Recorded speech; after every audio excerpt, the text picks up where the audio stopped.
అన్నప్పుడు Centurion university విద్యార్థుల degree life skills ని బ్యాలెన్స్ చేస్తూ 100% ప్లేస్మెంట్ గ్యారెంటీ ఇచ్చే agriculture, pharmacy, paramedical and allied health engineering management and forensic courses ని July 20వ తారీఖు 2025వ సంవత్సరం లేదా www.cud ఆదివారం సాయంత్రం 6:30కి విజయవాడ రైల్వే స్టేషన్ తూర్పు వైపు మాట్లాడుతున్నాను.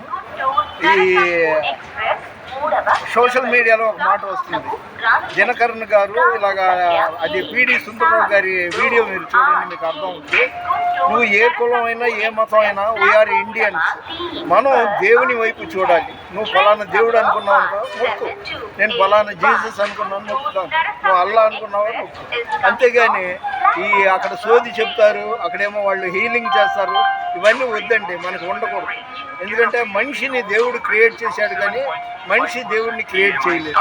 కాబట్టి మనం భూమి మీద ఉన్నంతకాలం దేవుడి మీద భయం భక్తితో ఉండాలి. నీతి నిజాయితీగా ఉన్నంతకాలం మనం సోది అడగక్కర్లా, జాతకం అక్కర్లేదు, ఇంకా ఎవరో మెరికల్ చేస్తారని అక్కడికి వెళ్ళక్కర్లేదు. మన వినికిడిలో దేవుడికి కొన్ని మాటలు దీవించును గాక. దేవుని పరిచర్యలో మీ రత్నం ఫ్రాన్సిస్. God bless you.